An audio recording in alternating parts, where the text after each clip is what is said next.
Vou voltar do início para quem for assistir depois, né? Conseguir pegar isso aí que a gente estava discutindo. Então, a gente viu, lá nas gravações vocês vão ver esse videozinho aí do que fala sobre arquétipo, sobre inconsciente coletivo, um pouquinho mais na aula passada, porque na verdade quando eu dei para a primeira turma, eu dei na aula anterior, aí para vocês eu esqueci e acabei passando hoje.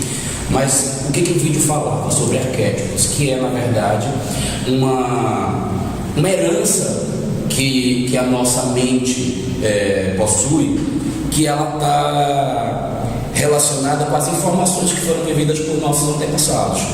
E aí o Jung, que é o que criou essa teoria aí, ele acredita que certas atitudes que a gente toma, que certos julgamentos de valor, que certas buscas que nós temos por determinadas situações da nossa vida, elas têm origem no inconsciente. E a gente não tem acesso de forma direta e não na mesma linguagem que o inconsciente possui. Então a gente sabe de maneira quase que intuitiva, a partir de algumas coisas que nós fazemos na nossa vida, a solução, ou como julgar, ou como decidir, ou o que a gente precisa fazer, somente a partir desses impulsos intuitivos. E eles funcionam de maneira muito semelhante aos instintos contidos nos animais. Mas ele deixa bem claro que o instinto é uma coisa, ele está no animal, ele é a mesma coisa que nós. Nós temos uma capacidade de fazer uma pequena visitação ao inconsciente e fazer meio que uma mistura do processo do consciente com o subconsciente ao tomar determinadas situações. E aí eu estava utilizando para vocês agora o exemplo do desejo do sexo, que é uma coisa que a gente meio que herda, a gente não aprende isso. A gente pode aprender também, né? E pode aprender até ter novos nuances. Mas o desejo básico, ele não é ensinado para a gente. Assim como o instinto de proteção da mãe com relação ao filho. Isso é uma coisa que automaticamente, ao ela ter o filho, ela muda de configuração. E ninguém ensina isso para a mãe. Do mesmo jeito que existe isso para nossas atitudes mais básicas, a gente começa a criar algumas estruturas que permeiam nossas atitudes, nosso comportamento, até nossa desenvoltura psicológica, que vão obedecer certos padrões de comportamento. O Jung, por exemplo, ele cita uns arquétipos tipos, como por exemplo o da anima, do animus, que em português, se não me engano, vai ficar com ânima e ânimo, que é na verdade é como se fosse um segundo eu que participa das nossas decisões e do nosso raciocínio, e ele tem determinadas características ao longo da nossa vida e faz com que a gente chegue num processo total a partir de uma determinada idade e vai mudando de acordo com a nossa necessidade. Esse ânimo e essa ânima que eu estou falando aqui, ele é como se eles fossem no homem um paralelo das atitudes femininas que todo homem possui, e na mulher as atitudes masculinas. É como se um homem em determinado momento ele quisesse ser mais racional, mas por ele estar sob controle da anima, ele acaba sendo mais emocional e ele toma atitudes diferentes, porque no nosso subconsciente existe um paralelo que nos dá essa possibilidade de usar essas informações. E aí ele fala do arquétipo de sombra, por exemplo, que é como se existisse um lado negativo, onde os opostos tivessem uma determinada lógica nos nossos comportamentos, nas coisas que a gente realmente pretende fazer. E aí ele começa a falar também do arquétipo do velho sábio, que na verdade tem a ver com o processo de individuação, que ele chama de processo também de maturidade psicológica. Bom, a história é um pouquinho mais complexa. Por que eu estou contando essa história toda? A gente falou sobre inconsciente coletivo, para que vocês tenham uma noção de que, apesar de nós termos consciências individuais e atitudes que fazem parte de uma conduta, de uma experiência só nossa, existem coisas que são herdadas por nós, por sermos de uma determinada espécie, e por nós termos uma carga genética que foi onde cerebralmente nossos ancestrais tiveram experiências e elas foram sendo acumuladas. Nós temos a capacidade de utilizar essas informações de duas maneiras: ou para prever coisas que a gente acha que não vão ser boas ou ruins, ou para a gente descobrir aquilo que provavelmente vai ser o ideal, baseado em alguma intuição. E onde é que a gente faz um paralelo com um assunto que a gente está estudando, porque nós estamos interessados em composição plástica?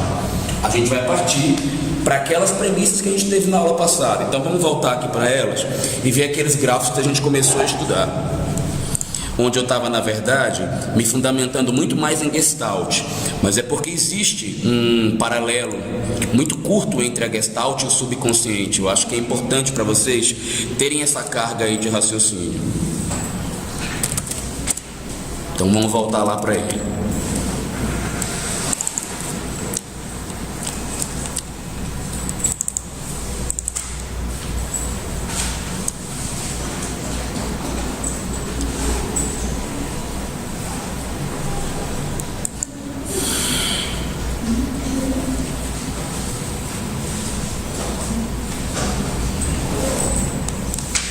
Então, na aula passada, a gente começou a entender a ótica gestáltica, né? E vimos alguns princípios, como os princípios de proximidade, semelhança, pregnância, simplicidade. E eu falei de algumas percepções que são estritamente cerebrais, e a gente fez o teste, por exemplo, daquele círculo, né, onde o olho humano fazia a sobreposição. Então existem informações da nossa avaliação visual e da nossa avaliação, inclusive estética, que elas estão baseadas somente em coisas que fazem parte de uma imagem mental que o nosso cérebro transmite ao nosso pensamento. E aí, baseado nisso, eu propus uma releitura dos autores que falam de composição visual e uma metodologia que meio que resume. Deixa eu ver aqui se isso aqui tá bacana, que eu acho que tá cortando um pouco o quadro, que tá melhor para quem tá assistindo, certo?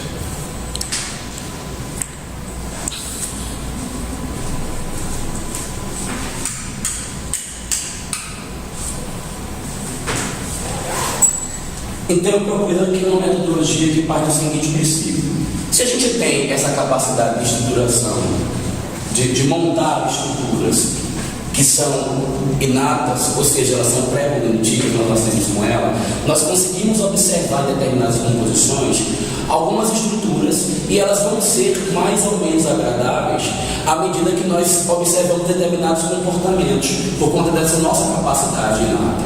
E porque também existem determinadas sensações que elas passam diretamente pelos sentidos, não passam pela nossa análise consciente. Então, esses daí são pontos que objetivamente, gente, vai nos dar uma leitura imediata, uma resposta com fins a atingir determinados objetivos. É óbvio que a coisa no mundo real não acontece da maneira que eu estou propondo aqui nessa categorização. Nossos preconceitos, nossa experiência anterior, a nossa história de vida, tudo que a gente experimentou antes de estar exposto às imagens influencia no nosso julgamento de valor. Mas eu não estou lidando com esses caracteres, eu estou lidando justamente com aqueles que fazem parte do limiar da percepção visual humana. E, portanto, a maioria de nós vai sentir mais ou menos no mesmo grau de percepção esses estímulos aqui. Então eu estava propondo na aula passada que nós teríamos objetivos plásticos esperados numa composição, que eles eram, na verdade, a maneira de você chegar num resultado total, mais harmônico, onde alguns autores iam chamar isso aqui de unidade. Cada um desses termos que estão elencados aqui, gente, eles existem em várias literaturas. O que eu fiz foi fazer uma banhada do que cada um desses caras chamam de uma maneira mais profunda, muitas vezes até filosófica, e pegar esses termos e transformar num alvo de análise mais objetiva e que vocês possam utilizar em projetos de arquitetura. E a gente viu aqui o que era clareza, simbolismo, equilíbrio, pregnância, agradabilidade. Nós estudamos tudo isso na aula passada, né? Só que eu estava dizendo, inclusive na aula passada, que para que a gente conseguisse atingir um desses objetivos aqui, ou seja, uma dessas qualidades plásticas, a gente conseguiria atingir normalmente utilizando um desses recursos, ou uma dessas ferramentas, ou uma dessas linguagens plásticas também. Então, uma técnica que é utilizada para atingir determinadas situações visuais. Normalmente essas situações visuais aqui, quando elas são atingidas, elas não são atingidas de maneira individual. Muito dificilmente você vai fazer uma coisa que é muito pregnante sem que ela tenha muita clareza. Assim como uma coisa que normalmente tem muita agradabilidade, ela tende a ser muito equilibrada visualmente também. Na verdade, na aula passada, quando eu falei dessas coisas mais objetivas, o simbólico, ele é uma questão também que é muito subjetiva, que nossa cultura, inclusive, influencia demais. Mas se a gente percebe, por exemplo, o simbólico sobre a ótica do Jung, que é um dos principais estudiosos do simbolismo, ele fala de uma coisa maior no simbólico. O simbólico, normalmente, ele está numa esfera tão superior e ela tem uma capacidade de abstração tão alta que a gente nunca vai associar o simbólico a coisas muito imediatistas, ou a marcas, ou a insígnias, ou a convenções que são pré-estabelecidas por pequenos grupos sociais. Por exemplo, a marca Coca-Cola, ela é um sinal, ela é o que a gente vai estudar lá na frente. Eu, na época que eu montei esse slide, como heráldico, hoje eu já estou preferindo chamar isso daqui de iconização ou de sinais. Eu acho mais inteligente, inclusive se a gente observa aquela ótica do Jung. Mas aquilo que a gente percebe, por exemplo, quando a gente olha para a igreja lá e a gente vê aquela coisa das luzes vindo de diversas direções, aquilo pode ter interpretações. Aquela ideia de a gente transpor um degrau mais elevado. Vocês lembram da aula passada que eu falava de simbolismo, né? Aquilo tem N interpretações, dentre elas essa capacidade de transição entre o profano e o sagrado, aquela luz entrando pelo altar. Quando você encontra, por exemplo, uma área demarcada em forma de círculo e há uma área central e os objetos convergem para ele, aquilo pode ter um significado de importância, pode ser místico também, pode ter um significado para algumas pessoas, enfim, N significados. E é isso que a gente tem que estabelecer como critério de simbólico. Quanto mais difícil de ser categorizado em um grupo pequeno, mais o objeto é simbólico. Então, o arquiteto que ele produz resultados visuais muito simbólicos, ele normalmente faz uma composição que ele dá margem a muitas interpretações, mas que ele significa muita coisa para muitas pessoas, independente do grupo social e da cultura da qual ela faz parte. Quer ver um símbolo que ele é bem abrangente, que ele é bem genérico? O símbolo do círculo, por exemplo. O círculo, por uma questão que a gente de novo volta e acredita em Jung, por uma questão de herança genética, de pré-cognição, a gente tende a entender o círculo como coisas sagradas. Por isso que algumas igrejas têm aquela mandala redonda lá na entrada, porque aquilo tem uma explicação que tem a ver com o divino. Já existiu no passado explicações ou até mesmo convenções de divindades que eram baseadas no Sol. Tamanho é simbólico o formato circular. Talvez até a explicação não seja que o circular ele faz referência à divindade. Talvez no passado se explorou muito o Deus, o Sol, como uma divindade. Vocês vão ver que a mitologia egípcia, por exemplo, e em um momento, um dos deuses da mitologia egípcia é o próprio Sol. E este Sol, ele parece que fica guardado na nossa imagem. Talvez até, porque nós possamos ter na nossa carga genética alguma lembrança dessa referência que as pessoas faziam ao que era o Deus Sol. Bom, mas em termos gerais, a gente já falou o que era simbólico, já vimos o que é agradabilidade, pregnância, equilíbrio. Na aula passada está tudo isso gravado lá para quem quiser assistir. Só voltar lá no itemzinho do meu site, mas você não conseguir ver. A gente hoje está preocupado em estudar as tais linguagens ou ferramentas, né, ou recursos visuais para atingir uma dessas qualidades plásticas. Vamos começar hoje então estudando a questão de peso. Então, vamos atacar lá.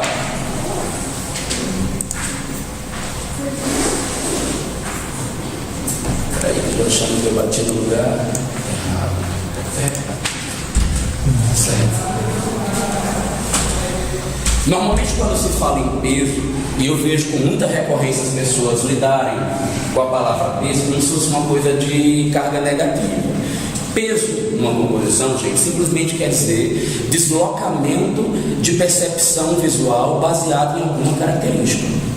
Então, quando eu olho para alguma coisa e ela é mais pesada, quer dizer que ela se destaca mais na minha percepção visual. Não necessariamente aquilo é ruim, mas eu vejo, normalmente se fala assim, nossa, como está pesado, ou seja, nossa, que ruim. Não, pode ser, nossa, como está pesado, que bela composição, como está pesado para a esquerda ou para cima, ou como tem uma concentração de peso nessa direção, devido a essa qualidade aqui deste objeto que tem essa configuração formal. Vamos partir do princípio mais básico. Peso também tem relação sim com tamanho, e é a que a maioria das pessoas consegue perceber. Um objeto é grande, um outro é pequeno, logo um pesado, o outro é menos pesado. Só que a relação de peso só vale para a proporção, ou seja, um objeto é maior ou menor, portanto eles têm pesos diferentes por essa qualidade, quando a sua forma ela é igual. Ou seja, quando as características formais não apresentam diferenças. Por exemplo, nessas torres aqui, desse conjunto de edifícios em Dubai, a gente vai identificar um primeiro, segundo, terceiro, quarto, no terceiro elemento, um peso maior. Por quê? Ele tem uma proporção maior que os demais. Mas você vê que a informação visual deles é exatamente a mesma. Portanto, eu posso classificar desta maneira: o mais pesado como o maior. Se ele tivesse em forma diferente, eu teria que levar em consideração outras características da forma antes de julgar quem é mais pesado na composição. Outras quais? Vamos ver alguns exemplos então.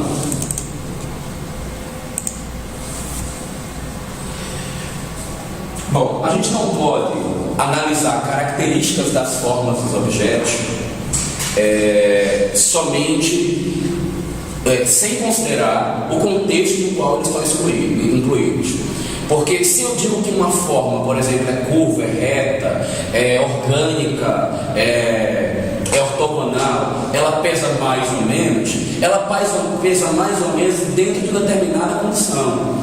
Tudo aquilo que é menos comum tende a ter um maior peso visual. Portanto, quando a gente está numa situação, por exemplo, eu vou tomar alguns exemplos aqui dos casos de arquitetura.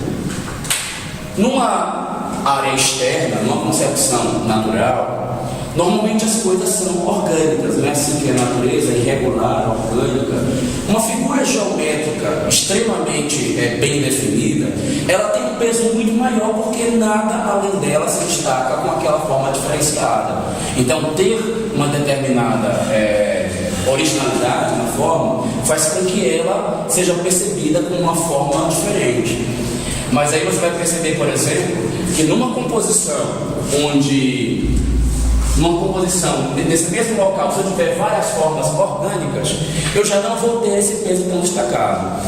Quando a gente pega as figuras geométricas que são feitas nos jardins do Renascimento, que vocês estudaram isso, né? Agora recentemente, ela vai se comparecer com muito mais peso num jardim, e é isso que destaca esse período, por exemplo, porque não é comum ter formas geométricas tão definidas na natureza. E isso foi um grande marco nesse período, então, por conta dessa capacidade de ter se destacado. Já quando a gente pega uma forma orgânica e trabalha numa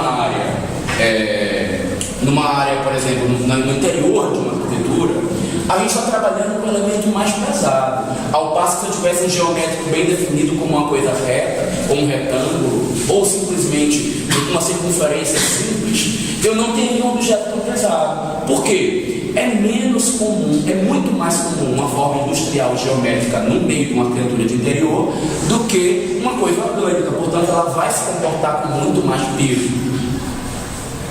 E aí vocês vão ver o exemplo disso aqui nesses dois mobiliários que eu coloco aqui. Para quem não está entendendo, isso daqui é um banco, isso daqui é um sofá, tá? Só que aqui é um banco com 3 lugares. Estranho, né? A gente até dá um choque quando visualiza um objeto desse. Mas é o caso. Outra coisa também, cor é um quesito de diferenciação de peso. O mesmo objeto que tem uma cor branca não pode pesar igual a um objeto que tem uma cor vermelha. Mas, de novo, o contexto muda a condição de peso. Vou dar 2 exemplos para vocês. Vou ver se vocês mesmos já estão em condições de fazer uma autoanálise em relação a isso. Qual é a cor que vocês acham que é mais pesada em se tratando do mundo artificial em que o homem vive? Não estou falando do meio da natureza. O que vocês identificam como mais pesado? Vermelho. Tem mais? Azul. Vermelho, azul. Não. Azul é pesado para você? Roxo. Busca uma justificativa aí. Depende Porque azul na natureza, acho que a gente só encontra na água, não sabe, não tem uma flor azul, uma fruta azul, uma árvore azul. Vamos estabelecer um paralelo de referencial para justificar o que você está falando. Se eu estou num ambiente como os que nós temos aqui na faculdade, onde a maioria é branca, a maioria dos objetos é branco, ou bege, ou tudo neutro, azul é uma cor pesada. Nesse contexto, azul é pesado. Mas se no mesmo contexto eu coloco azul, preto, vermelho e roxo, você concorda que azul vai comparecer como o mais leve de todos eles? Então é bem por aí. Agora, óbvio, vamos ter que de novo, numa outra escala de avaliação, saber quem é mais pesado. Porque eu posso ter um azul super saturado e um vermelho desbotado. O vermelho desbotado é rosa, né? Quem será que vai pesar mais? Um azul marinho ou um rosa clarinho, bebê? Talvez azul marinho. Mas se a gente pensar que todas elas estão na mesma quantidade de saturação, ou seja, a matiz está no mesmo comprimento, a gente vai encontrar, provavelmente no mundo artificial, vermelho, preto, roxo, como cores que comparecem mais como destacadas numa área artificial, uma área antropizada. Já quando a gente pensa na natureza, a coisa não é tão assim, né? É raro ter flores vermelhas? Não é. Logo, se não é raro, o vermelho não pesa tanto para a natureza. Flores roxas é pesado? É raro. Acho que não. É mais raro do que vermelha, concorda? Sim. Pelo menos no Brasil. Sim. Né? Portanto, o roxo vai se destacar um pouquinho mais ainda no paisagismo do que o vermelho. Só que aí tem que avaliar uma outra coisa. Se destaca não somente aquilo que nossas células de percepção dos cones conseguem ler por diferenciação de cor. Aquelas que se destacam também por identificação do bastonete, que é o que identifica claro e escuro, e vê o volume e a profundidade, também muda a nossa percepção. Amarelo, vocês acham que grita na visão quando está numa grande composição no exterior? Mas não grita por uma questão de estar estimulando nossa percepção de cor. Grita porque o amarelo, dentre todas as cores, é o que mais emana luz. Ao contrário do violeta, que é o que menos emana luz. Ou roxo, ou púrpura, tá? Não sei como é que vocês chamam o violeta, porque é quase tudo a mesma coisa. Tem pequenas diferenciações de tonalidade. Um roxo, por exemplo, ele tem uma leitura na área externa. Dificilmente, gente, algo que é colorido, ele vai ter peso como na área externa, como ele tem numa área interna, numa composição, ou seja, num meio artificial e num meio natural. Porque os graus de raridade de determinados elementos são diferentes, porque as proporções a serem analisadas são diferentes, ou seja, uma parede vermelha 4x4 aqui dentro é um mundo de vermelho, mas uma parede vermelha 4x4 lá do lado de fora é só um pontinho vermelho perdido numa paisagem quilométrica. Então, o referencial de análise muda de novo, certo? A gente tem outro parâmetro compositivo. Deixa eu ver se tem mais alguma coisa para a gente notar. A posição de onde está a cor muda também, certo? Aliás, é bom que vocês saibam que a gente tem a cor como nosso aliado para reproduzir diferenças nos volumes. Nós produzimos novas formas e novas sensações nas pessoas também a partir do volume. Não é o caso aqui do chão, porque o chão está branco. Mas vocês perceberam que tem uma base preta ali no objeto? Vocês nunca pararam para pensar por que os designers e os arquitetos têm essa mania de ficar pintando a base das coisas de preto? Por que será? Destaca mais as outras composições. Mas eu também destaco pintando no meio e pintando em cima. Aliás, em cima eu vejo mais, eu acho que destaca mais. Dá um sentido de sombra, né? Oi? Dá um sentido de sombra. Dá um sentido de sombra? Pra você ter diferença. Não sei se é bem isto não. Faz o seguinte, olha. Piso normalmente é branquinho, clarinho. Pois é, um piso branco. Bege, né? Mas quando a luz bate, a parte de baixo costuma ficar sombreada e dá uma escurecida. Essa área que está escurecida, se eu passar uma coisa preta, o que vai acontecer? Vai sumir da nossa percepção. Quando a base de um objeto some e eu olho para ela, eu percebo como se a base não estivesse lá. Sabe o que normalmente um profissional está praticando, está provocando quando ele faz isso? Ele está dando leveza na peça, porque ela está inclusive descolada do chão.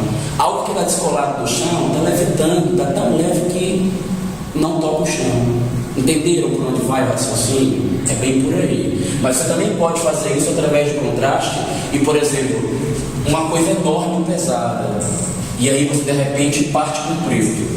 Preto é como se estivesse aniquilando a existência de um objeto. E uma coisa preta, ele divide um inteiro em dois.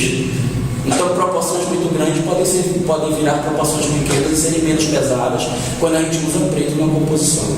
Me cobrem, depois que eu passar essa parte toda, porque eu não quero que o vídeo fique muito grande, de eu mostrar uma obra para vocês onde eu precisei fazer isso daqui, só que era em cima. E eu aniquilei um pedaço superior e fica invisível na percepção à noite. Na foto vocês não vão ver, né? Porque infelizmente eu não consegui tirar muito. Mas isso é uma das cartas que o profissional tem na mão. O grau de elaboração da forma também muda o peso e a percepção enquanto ela vai ser mais interessante para a gente. Normalmente, casas geométricas, elas são mais raras ou elas são mais comuns? Mais raras. O comum é aquela casa cheia de telhado, né? Que chega a ser uma coisa quase orgânica, apesar de não ser orgânica, mas é uma coisa, um grau de variação de forma grande, ela não é uma coisa tão simplificada. Então nós temos tendência a perceber as casas geométricas como destacadas e como uma percepção maior voltada para essa composição, porque a grande maioria das concepções outras não tem esse formato geométrico. Eu defendo o lado de que a casa geométrica ela é interpretada como mais bonita. Aí eu vou pegar aquela mesma base que eu falei para vocês, lá dos caras da Bauhaus, da Gestalt. Eles dizem que a pureza da forma leva o ser humano a compreender algo como mais belo. Lembra que eu falava lá? Eu já discordo um pouco, porque eu acho que tem coisas que são bonitas por complexidade. Mas se eu seguir a lógica desses caras, a gente vai chegar à conclusão de que uma casa geométrica pode vir a ser vista como mais bonita pela nossa compreensão visual. Tá? Eu acho que a resposta não é só por aí, mas é também por aí uma possibilidade. Tá? Simplificar as coisas, a gente olhar pela lógica menos complexa, coisas que são muito carregadas de visual, que tem muitas pontas, muitas conformidades, elas demoram para a gente ler, então aquilo vai começando a cansar. Então o complexo e o difícil, ele tem um lugar de ser trabalhado. Talvez numa área onde tudo já é complicado, tudo muito carregado, quando a gente vem e cria uma coisa pura, pode ser que aquilo seja muito mais bonito. Há esse momento na nossa percepção também. E a gente também deve levar em consideração para a análise de peso o posicionamento vertical relativo. Ou seja, aliás, vertical e horizontal, ambos têm que ser levados em consideração. Acho que na aula passada eu já comecei a falar de equilíbrio, né? E a gente já percebeu que quanto mais a gente se afasta do eixo de gravidade de uma composição, mais a gente tende a trazer peso para ela. E quanto mais ela está próxima do eixo, menos ela tende a ser pesada. Aqui a gente tem peso por dois. Tem peso demonstrado na composição concentrado à direita ou à esquerda. O peso, a composição, gente, ó, esse é o eixo da composição, ó, no centro dela. Aqui eu botei uma linha horizontal. Direita, esquerda. O peso dessa composição está concentrado à direita ou à esquerda? Esquerda. Eita, por que você acha que é a esquerda, moço? Ah, tá, porque o volume está maior, só que ele está mais distante da linha de... De qualquer jeito seria direita. Porque mesmo que eu colocar equidistante, você concorda comigo que esse objeto aqui tem uma proporção tão maior que ele causaria peso deslocado à direita de qualquer forma? Só que além disso, eu ainda desloquei para a direita. Só que eu poderia reduzir essa sensação se eu colocasse esse objeto para cá e colocasse mais leve, mais para longe da composição. Ou se eu criasse uma forma nele que desse a ele um destaque de peso. Ou se eu acrescentasse uma outra quantidade. Ou se eu simplesmente pegasse um desses objetos aqui, ó, e colorisse de uma cor que causasse peso. Ou seja, acabei de reunir todos esses atributos morfológicos que a gente viu agora há pouco relacionados com o peso. Você muda o peso da composição de diversas maneiras diferentes, deslocando, mudando a forma, alterando suas qualidades visuais, como cor, por exemplo, textura e outros mais. Então, esse aqui da horizontal, nós estamos resolvidos. Você vê que aqui nessa composição, por exemplo, ó, o cara se preocupou aqui, aí ele tem um aparador que tem duas formas. Ele faz, aí vamos pensar só na forma do design do aparador. Ele colocou um objeto com uma espessura maior e um outro mais fininho. Talvez porque este sendo maior, ele teria peso maior, também por estar em cima. E o que está mais embaixo vai ficar mais equilibrado, mais grosso. Aí ele leva em consideração a questão de o que está em cima é mais pesado, o que está embaixo é mais leve. E o tamanho maior também vai pesar mais, portanto eu coloco mais fino. O tamanho menor eu vou colocar mais grosso para pesar mais. Mas eu estou falando de posição vertical, de cima e embaixo leve. Eu não me lembro se na aula passada eu já tinha falado disso. Eu já tinha chamado a atenção de vocês para essas duas possibilidades compositivas aqui. Já lembram disso? A gente tem tendência natural a achar mais bonito esta de cá, não somente por uma questão de julgamento de belo, simplesmente porque as coisas que nos parecem mais funcionais, ou mais próximas do natural, ou mais seguras, ou mais estáveis, elas tendem também a ser lidas por nós como mais agradáveis. E me parece que a maioria dos seres humanos, ao estar exposto a uma composição como esta daqui, ele vai ter uma sensação de queda ou de medo. É o que a gente, em outras situações, pode chamar também de tensão. E aqui me parece que ele está exposto a uma situação mais estável. Então isso aqui vai, dentre outras situações, explicar a nossa preferência. Eu já falei também com base na busca pelo semelhante ao natural ou à natureza, a questão de em cima ser mais leve e embaixo ser mais pesado, né? Por conta da nossa assimilação cerebral também está guardada na nossa informação genética, o céu que é leve, o teto que é branco, e a gente assimilou isso e incorporou na nossa percepção. Nós já temos essa ideia pré-estabelecida do que é leve em cima. Se eu pegasse, por exemplo, a textura de um piso e botasse no teto, ela ia ficar carregada. Jamais a gente poderia ter esse monte de linha, que esse monte de pontinho, esse monte de brilho aí no teto. A gente vai perceber como muito pesado, mas como está no piso, a gente nem sente que tem essas linhas, nem essa textura, nem nada disso. Porque a nossa percepção, ela está muito voltada para ela estar em cima. Quanto mais acima, mais pesado. Portanto, ó, proporções acima, elas normalmente são desagradáveis. Proporções maiores abaixo, normalmente são. Então eu acabei de justificar para o outro raciocínio plástico aqui também. Esse profissional aqui, ó, eu vou chutar que tenha sido um profissional, ele teve cuidado de colocar as peças menores em cima e as maiores embaixo, justamente por conta dessa distinção que ia ficar mais clara e provavelmente mais agradável. Aqui ele faz o mesmo equilíbrio, já esse outro profissional que mexeu em separador. E aqui a gente vê uma distribuição que tem uma determinada lógica também, ó. Ele pega aqui no eixo de gravidade, coloca uma peça, ela meio que vai ficar como neutra, ela é pequena. Aí ele coloca um objeto grande, só que o grande está muito próximo do eixo, portanto ele não vai pesar tanto. Então ele coloca um pouco menor, então ele distancia mais do eixo.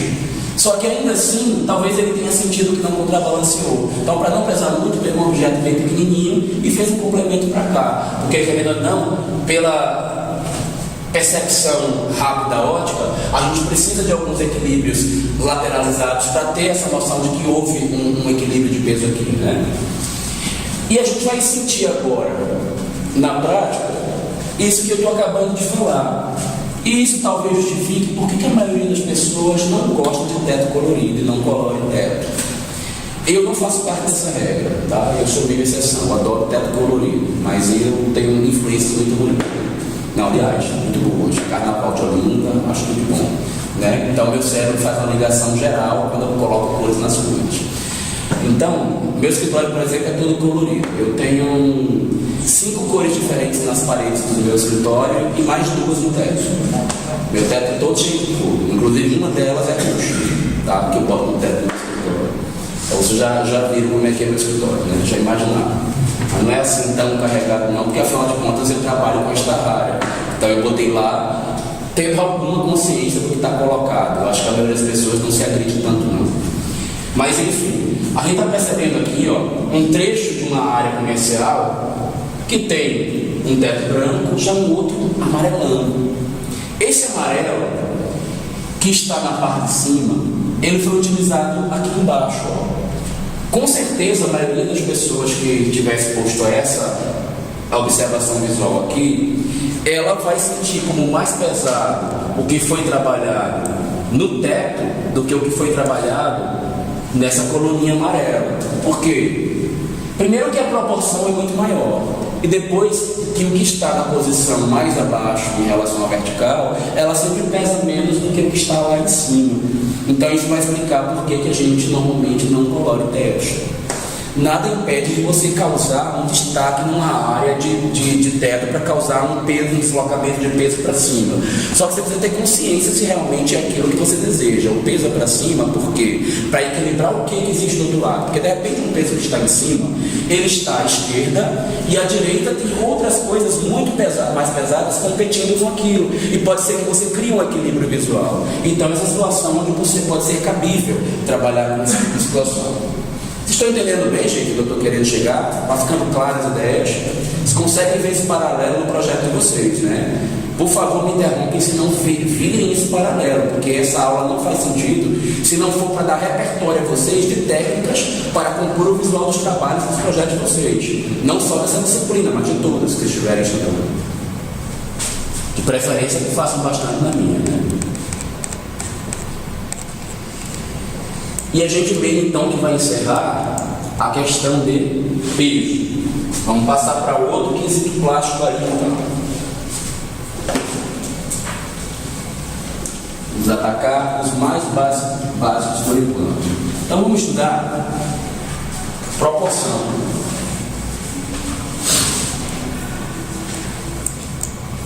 Uma das regrinhas mais básicas que vocês devem ter tido contato foi a questão da proporção áurea. Essa daí eu acredito que vocês já estiveram estudando isso aí em mais de uma disciplina, né? Existia um estudo na antiguidade clássica, e aí provavelmente partiu-se de uma análise que foi feita da natureza, e aí vai partir da mesma premissa que eu já falei para vocês. Nós temos tendência natural a achar agradável visualmente aquilo que se aproxima do natural, que seja da natureza. Na natureza existe uma quantidade de elementos muito grande que obedece à proporção áurea, que é aquela lá que a gente pega, faz um quadradinho, coloca o compasso aqui na ponta, estende, descobre uma extensãozinha e transforma num retângulo. Esse retângulo é a proporção do nosso rosto, é a proporção do corpo das pessoas bonitas, né? É a proporção de elementos da natureza. Isso aqui, se não me engano, tem uma foto que é famosa na internet, que ela mostra fica um caramujo dentro, esqueci o nome daquele, um caracol que obedece a esse formato. E essa recorrência vai acontecendo com tanta frequência que os povos pré-helênicos começam a tomar isso como um partido para fazer as proporções dos seus tempos. E a gente vai perceber que ao longo da história da humanidade, a gente começa a transferir isso para tudo quanto é objeto. Os nossos formatos de tela de TV, eles são proporções áureas. A prancheta que vocês estão estudando é uma proporção áurea. O formato do papel é uma proporção áurea. As telas dos artistas, essa sim tem que ser uma proporção áurea. Ali é onde está a maior preocupação possível com ter proporção áurea, porque é entendida como a proporção mais agradável para o nosso olhar. Até aí, básico, né? Só que existe uma outra preocupação. Estudou-se também que na nossa percepção se destaca alguns pontos principais dentro dessa proporção. E nós temos uma predileção pelas coisas que estão localizadas nos quadrantes, no encontro dos três quadrantes da divisão horizontal com vertical.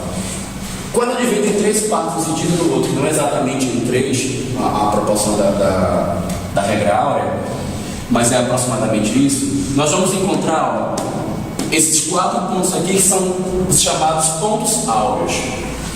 Nós temos predileção extrema pelo lado inferior esquerdo das composições. Normalmente a gente entende que uma coisa é principal e mais importante quando ela está aqui.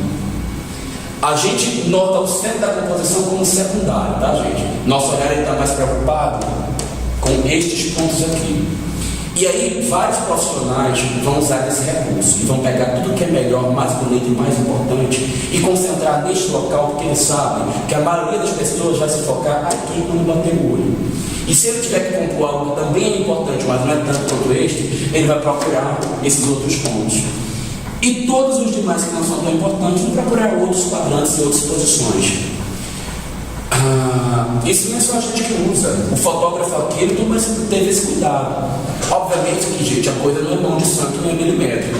A gente vai tentar posicionar naquele local, mas a coisa não é, né, com um paquímetro na mão, não. Foi o caso desse fotógrafo aí, que tirou uma foto e tentou localizar esse provável cliente dele aí na posição do ponto alto. Mas a questão da proporção áurea, ela só é um recurso dos vários que a gente precisa entender para fazer uma composição baseada em recursos de proporção. A gente muda a sensação visual das coisas também quando elas estão em desequilíbrio. Quando há uma quantidade muito grande de sensações horizontais, pode ser que a gente se perca nessa sensação e ache ela desagradável. Ou você entra num ambiente que é muito apertado e você quer corrigir. Aqui, por exemplo, a gente tem uma sala onde ela é muito baixa e muito estreita. E o profissional aqui, trabalhou com linhas horizontais no piso e na parede para aumentar a sensação de verticalidade ou de horizontalidade. Aqui a gente quis aumentar para corrigir a proporção, mas tem profissional que ele quer reduzir, como aqui, por exemplo, uma sala que tem um pé direito muito alto, e aí ele trabalhou com elementos horizontais e até a própria estrutura que ele compôs aqui na horizontal para quebrar um excesso de sensação de verticalidade na composição. Nessa obra de arte que segue aqui, dos irmãos Wright, ele tem uma cena, um cenário de uma obra de arte extremamente alongada, a gente não está aqui no ângulo onde ela está alongada, e ele contrapõe com outros elementos perpendiculares para que a proporção fique mais próxima do adequado. Eu vou chutar que talvez ele esteja procurando intervalos áureos aqui também. Aqui a gente tem uma tela, uma obra de arte, demasiadamente comprida, talvez, na análise de alguns, e o artista até compõe esse quadro em várias telas para que a percepção do objeto não seja uma coisa tão longa. Talvez ele não tenha se detido ao detalhe de serem proporções áureas. Eu, se estivesse fazendo um trabalho como esse, eu tomaria esse cuidado, já que se quebrarem proporções muito alongadas pode ficar agradável, quebrar e ainda produzir proporções áureas pode ser mais agradável ainda o resultado. Aqui já vai perceber, por exemplo, se é um recurso extremamente utilizado pelos arquitetos. Isso aqui foi utilizado pelo Norman Foster. Prédios em altura, verticalizados, e aí ele quebra as alturas do prédio com diversas linhas. E ao invés de você chegar embaixo com a sensação de uma coisa muito alongada, você na verdade tem várias proporções mais agradáveis. E na verdade você cria aqui não só esse elemento visual, que a gente vai ver daqui a pouco, que é que ele já trabalha com contraste e trabalha com ritmo. E aí ele vai dar uma nuance, ele vai triplicar a nuance de fatores plásticos dessa obra dele, só por ter estabelecido esse padrão de linha na composição da fachada. Como não poderia deixar, se tem um cara que sabe fazer composição, é o Niemeyer. Em termos de proporção, ele é um dos melhores também. Existe um recurso de proporção, gente, que alguns autores chamam de... Peraí, esqueci o nome. Dominância. E aí as literaturas, cada uma cita de uma maneira diferente esse recurso de dominância. Como que eu entendo de dominância? Como é que eu entendo a dominância?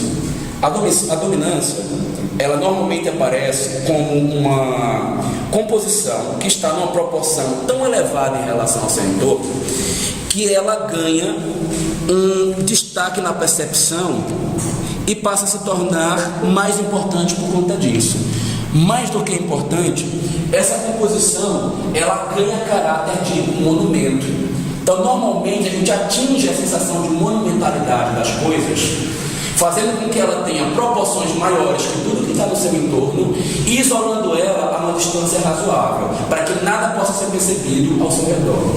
Aí vocês vão entender por que nas exposições de obra de arte onde aparecem esculturas, o escultor não deixa você encher de florzinha ao redor da escultura dele. Ele não deixa botar plantinha. Nenhum escultor gosta de planta competindo com a sua escultura. Por quê? Ele perde o caráter de monumentalidade. Ele perde a sensação de dominância da obra, que é uma coisa que a maioria dos arquitetos e dos escultores busca quando ele compõe uma obra que precisa ter um certo destaque, que precisa ter uma certa preponderância em relação ao seu entorno. E aí vocês vão entender agora por que Niemeyer não deixa de fazer paisagismo ao redor dos prédios dele. Porque ele quer que a sua obra tenha dominância, que ele é um recurso de proporção que ele faz consciente. E às vezes ele duplica essa proporção, né? Porque ele isola, não coloca nenhum elemento que compita, que consiga competir, e aí joga o espelho d'água, e a proporção já era grande, ela fica maior ainda na nossa percepção. Então, ele não faz essas coisinhas aqui sem querer, devagarzinho, não. O cara sabe muito bem onde ele está colocando. O que ele faz de erro no resto da arquitetura, ele faz muito bem na questão visual e compositiva. Né? Porque eu não sei se eu consigo, além da parte plástica, elogiar mais nada aqui, infelizmente. Adoraria, mas não é a minha percepção sobre a obra dele. Ficou entendido aí, gente? Questão de proporção? Vamos passar então para um outro recurso.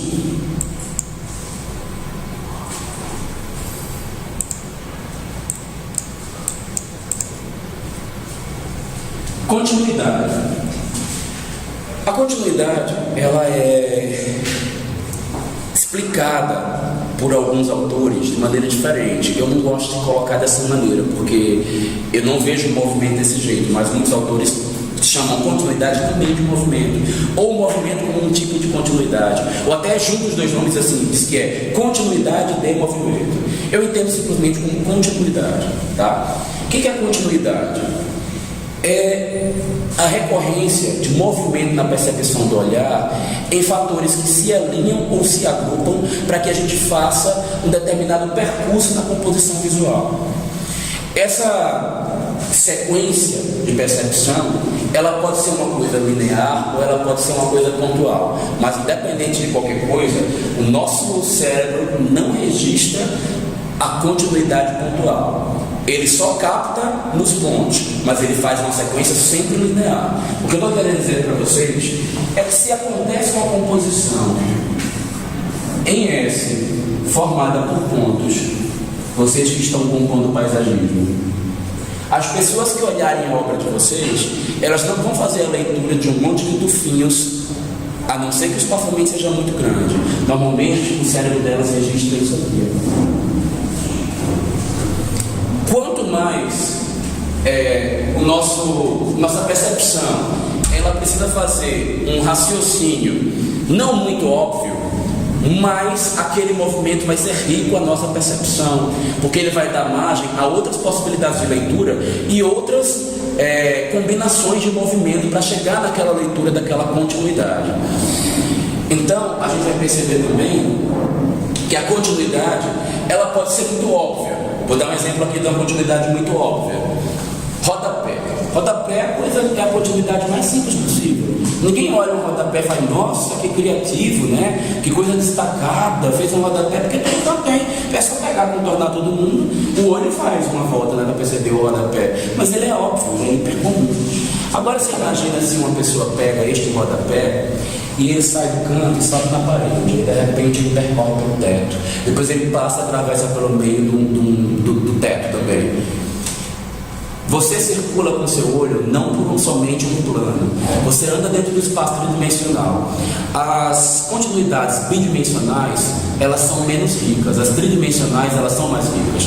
Ou seja, se eu faço uma composição que ela está dentro de um único plano na parede, eu tenho um movimento pequeno e bidimensional. Quando eu vou para outra, eu estou saindo do espaço XY E perpendicular a esse plano, eu estou fazendo um plano C para fazer a análise. Todo mundo está conseguindo entender o que eu estou dizendo? É como se existisse também um desenho no chão e de repente ela sobe no espaço. Eu ando em Z, essa composição. É uma composição muito mais rica do que simplesmente se focar num plano. Deu para entender? O que não quer dizer que as composições mais simples, como por exemplo, uma moldura. Moldura é uma continuidade. O nosso olhar, ele faz um percurso para poder fechar essa leitura. Só que ele é óbvio. A gente não usa de nenhum pensamento subliminar para chegar nesse resultado. Então as pessoas entendem sim molduras como coisas bonitas, mas quanto mais óbvia, talvez menos rica possa ser a interpretação de leitura desta continuidade, porque o original, querendo ou não, ele ainda é uma coisa percebida pelo nosso olhar e esperada pelaquela nossa compreensão de todo que eu tanto falava na Gestalt. Na natureza, as continuidades não são assim simples e curtas e óbvias, concordam? As continuidades, elas são longas, compridas e muitas vezes ela tem volutas, como a moldura que permeia o rosto daquela moça. Ela tem um rosto bonito e é moldurado por uma moldura extremamente complexa, cheia de voltas e que provavelmente não vai fechar certinho embaixo do queixo dela. Está terminando cada uma no local e dando voltas completamente regulares, né? A gente persegue isso também. Eu diria para vocês que a maioria das pessoas vai achar mais rico uma composição de molduras de uma fachada, quanto mais complexas elas forem, do que simplesmente um quadradinho. Dentre outras coisas, por esse motivo aí, mas também pela questão da originalidade. Olha o que acontece nessa moldura dessa casa aqui, que é de autoria minha. Aqui é a frente da casa, aqui já é a lateral da casa. A moldura que eu estou colocando aqui nesse vidro, ela começa aqui nessa fachada, percorre a parte de cima, dá a volta no outro plano, então eu já naveguei em X do Fonseiro. E aí descia aqui de novo. O que foi, Douglas? Compartilha aí com a gente a parte aí que está tão filosófica das molduras. É porque eu falei que era de minha autoria. Exibido, né?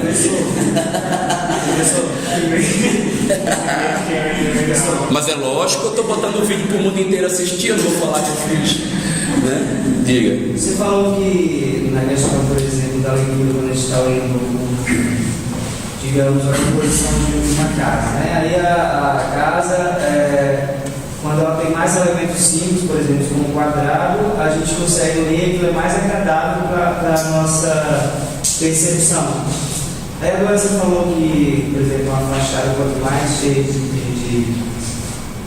sei lá, detalhes, ela não, mais atraente? porque não é exatamente, eu não fiz esse antagonismo todo aí não. Veja só. As relações de composição, elas são sempre relações de contexto. Todo elemento só pode ser analisado quando você está numa determinada situação onde você sabe o todo do qual ele está contido. Então vamos pegar o exemplo dessa casa que eu estou falando. No todo das composições de casa, a maioria das casas tem moldurinha simples.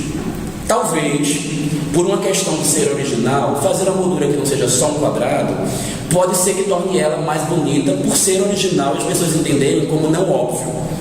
Mas pode ser também que uma sequência de molduras muito elaborada se torne tão complexo que a maioria das pessoas entenda como carregado também pela questão do contexto, porque ela está entendendo que o normal é ser simples, e aí quando você carrega demais, sai muito fora do normal. Então, para tudo existe um limiar e uma linha mediana que a gente também tem que tomar ela como referência. Tá? Oi? Questão de composição, né? É sempre contexto e é sempre referencial. Nunca é uma questão absoluta analisar uma composição. Você precisa ver o meio que ela está contida. Que é aqui, ó. Vou dar um outro exemplo. Olha a moldura da varanda do quarto do casal. Eu não fiz nada complexo. Eu poderia simplesmente pegar uma moldurinha branca aqui, fazer assim, dar a volta e cair do outro lado. Mas eu peguei a moldura e engrossei em cima para tocar no teto. É simples, eu não fiz nada complexo, mas é diferente das tradicionais. E talvez por isso ela possa ser avaliada como mais bonita, pelo quesito de originalidade, que é um que a gente vai estudar daqui a pouco também. Tá? Mas aí eu estou querendo falar de uma continuidade que não é óbvia, tá? Quando eu dei esse exemplo, mas acaba batendo na questão da originalidade. Diga. Pelo que eu entendi, então, às vezes uma moldura mais tradicional, mais óbvia, móvel, ela pode ser agradável, mas não Pode. interessante. E de qualquer forma, Mas não o quê? não pode ser agradável aos olhos, mas não tão interessante, porque ela está no óbvio. Mas se ela for mais elaborada, ela pode ser mais interessante por ela ser elaborada e não podia ser original. Não necessariamente, o buraco é mais embaixo, a coisa não é tão simples assim. Deixa eu concluir a ideia dela. Olha só, se eu já estou com uma casa que ela tem um parâmetro de linguagem muito complexo, talvez a única moldura bonita seja a simples quadradinha retinha. Ou talvez, mais bonito ainda, é não ter moldura. Eu, por exemplo, faço uma avaliação hoje das obras de arte. Eu tenho pavor de moldura ao redor de quadro. Para mim, quadro não foi feito para ter moldura se ele for bom. Para mim, moldura, porque o quadro ele tem uma informação a ser lida na minha leitura. Estou dizendo que isso é a verdade absoluta, não. É a leitura plástica que o Raul faz quando ele vê uma obra de arte. Né? Não estou dizendo, não é um dogma para vocês. Isso é uma leitura minha, é particular. Por isso que eu estou dizendo que tem que se analisar o contexto. Nem quero que vocês usem como referência o que eu penso. Quando eu frisar eu penso assim, é uma coisa. Quando eu estiver falando da coisa mais universal aqui, já é outra, tá? Mas por que eu acho isso? Porque eu estou muito interessado naquele monte de informação visual que tem dentro do quadro. Eu, por exemplo, eu gosto muito de surrealismo, eu gosto muito de abstracionismo. E quanta informação tem ali dentro? Muita. Tem um quadro que ele... Não vou conseguir lembrar o nome dele agora, me deu um branco só porque eu preciso do dado dele. Mas ele é alguma coisa... Jardim das Delícias, de Bosch. Bom, eu sou fã desse quadro, sou apaixonado por esse quadro. Mas a quantidade de coisa que tem no Jardim das Delícias, aí não precisa nem explicar porquê, né? Que eu gosto tanto do Bosch e desse quadro. Que ele, na verdade, ele é um surubão, né? É um quadro do Bosch, é um surubão gigante. Ali tem tanta informação, tanta coisa para ser entendida, para ser abstracionada, para ser compreendida, que eu não quero ler mais nada. Eu acho que já deu ele, uma moldura mais ali para eu ler, uma informação que não me completa, que eu não estou querendo ela, tá? Mas a moldura também pode ser uma delimitação de algo que você está querendo comunicar. Então, nunca é uma análise assim isolada. Ela precisa analisar muito mais o contexto. Será que eu enrolei e não respondi ou respondi o que tu queria? Nem ela sabe o que é. O que eu estou te dizendo é que você não pode querer dizer que a moldura tem que ser complexa, ou ela tem que ser simples, ou que tem que ter moldura, porque meu interesse aqui não era moldura, meu interesse aqui era falar sobre continuidades. E aí pode ser que o barato seja nem ter moldura, tá? Por exemplo, a maioria dos meus amigos e dos arquitetos que eu analiso, os bons, eles não fazem moldura. Eu sei, e eu, particularmente, também, se tiver que fazer um quadradinho, eu prefiro tirar. Eu já gosto de complexidade, eu não sou aquele cara clean que gosta da coisa leve. E aí, de novo, vou dizer que isso aqui é particularidade minha, porque o clean, o leve, o minimal, ele tem o seu lugar e a gente vai estudar daqui a pouco. Mas, olha aqui, ó, essa moldura. Ela é uma moldura tripla. Tá vendo? Tem uma tríade aqui contida na moldura.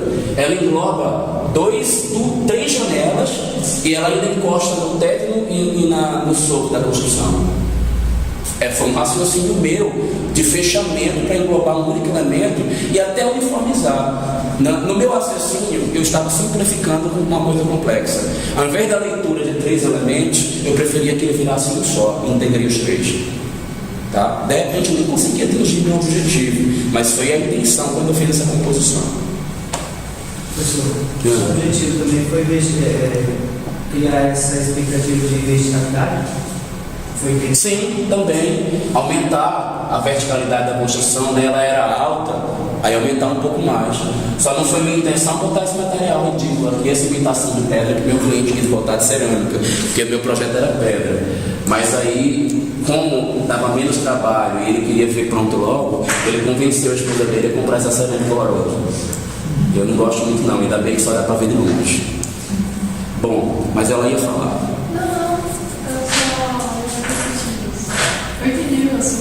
Sacou então, né? Sim, mas não estou querendo falar de moldura não, gente. Eu botei a moldura aí só para a gente sacar continuidade. Vamos voltar vendo as continuidades. Percebam aqui, ó, que o nosso olho percorre um caminho, quando a gente analisa, se envolve, ao mesmo tempo ele é fogo, ele é aparador e ele é prateleira, né? Então, ó, a gente acaba fazendo esse percurso. E isso gera um estímulo de deslocamento da nossa atenção. Por isso que ele é percebido como agradável. Talvez até o próprio desenho que o nosso olho faz, ele componha uma imagem na nossa mente. E isso pode vir a ser agradável. E talvez ele, por ser mais movimentado, ele estimula nossa mente a ser agradável também, porque na natureza a gente tem essas sinuosidades, né? E essa continuidade. E a gente tem tendência natural a achar que é bonito as coisas que são próximas do natural.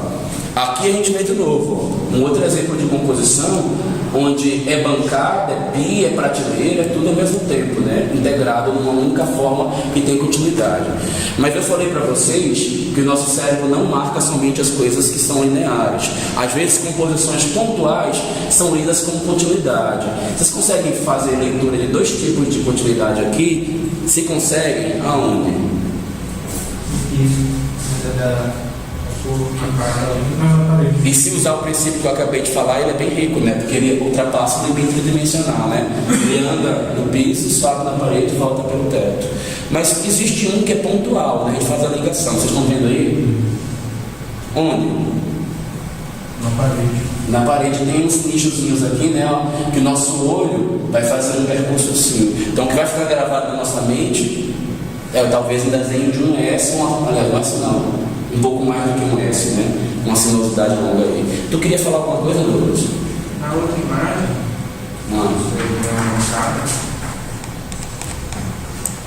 Qual das duas? esse aí.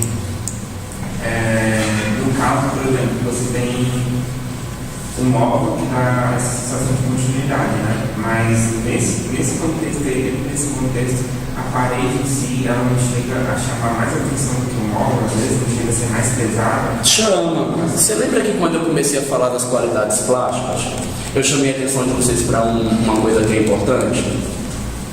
Ninguém chega num quesito maior que ele está chamando de harmonia e unidade, compondo só com dessas qualidades plásticas.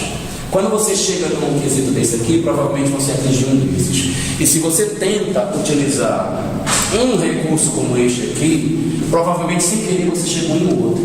Então, ao passo que a gente está pela forma compondo com continuidade, provavelmente ele também trabalhou com contraste. Cadê ele? Com contraste. Que não era a intenção aqui da nossa análise, mas eu quero acreditar que era a intenção desse profissional. Não é possível que ele colocou um vermelho no fundo de um branco sem intenção de contrastar, com certeza sim. Tá? E a gente vai ver com mais calma essa questão aqui dele ter contrastado e realçado ou não isso aqui, por que ele fez e como é que a gente faz para fazer melhor isso também. Mas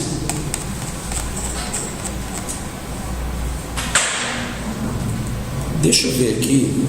Eu vou dar uma paradinha nesse ponto, porque eu não sei como é que está na gravação, para ver se eu vou continuar com originalidade, complexidade, ou se é nesse ponto que eu precisava parar. Espera só um tiquinho. E se for o caso, a gente vai para o intervalo se eu tiver parado nesse ponto aí.